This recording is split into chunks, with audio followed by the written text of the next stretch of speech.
আসসালামু আলাইকুম। কেমন আছেন সবাই? আজকে আমি একটা নতুন রেসিপি বানাবো খুব সহজভাবে চিকেন মোমো রেসিপি। চলুন তাহলে শুরু করা যাক। প্রথমে আমি মুরগির বুকের মাংস কিমা করে নিয়েছি। এরপর গাজর কুচি, পেঁয়াজ কুচি, কাঁচামরিচ কুচি, আদা রসুন বাটা, গুঁড়া মরিচ, গোলমরিচের গুঁড়া, রসুন কুচি আর লবণ। সাথে দিয়েছি সয়া সস। শেষে বাটার গরম করে গলিয়ে মিশিয়ে নিয়েছি। সবকিছু একসাথে ভালো করে মাখিয়ে নিব।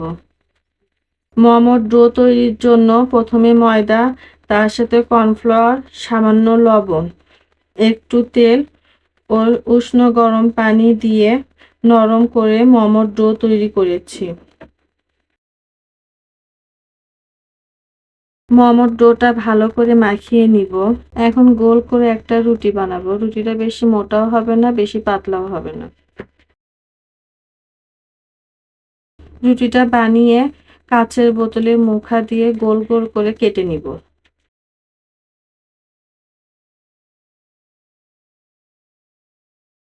মোমো ভাঁজ করা একটু কঠিন, এই জন্য আমি একটু সহজভাবে মোমোর ডিজাইনটা দিয়েছি।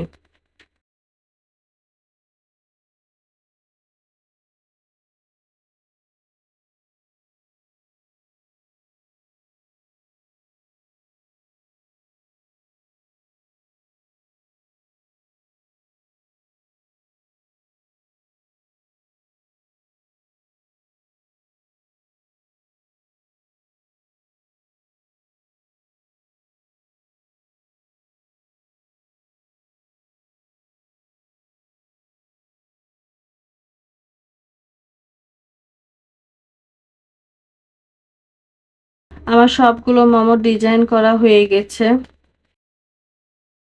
এখন প্যানে সামান্য তেল দিয়ে ব্রাশ করে নিলাম। তারপরে পানি দিয়ে গরম করে নিয়েছি। পানি ফুটে উঠলে মোমোগুলো দিয়ে দিয়েছি। কিছুক্ষণ ভাপে রাখতে সুন্দরভাবে মোমো হয়ে গেছে। মোমোগুলো ভাপ হয়ে গেলে প্যান থেকে তুলে নিব। মোমো প্লেটে সাজিয়ে সস দিয়ে পরিবেশন করব। একদম মজাদার ও দেখতেও সুন্দর। আশা করি রেসিপিটি আপনাদের ভালো লেগেছে। এরকম রেসিপি ভিডিও পেতে আমার চ্যানেলটি সাবস্ক্রাইব করুন এবং আমার পেজটি ফলো করুন। আল্লাহ হাফেজ।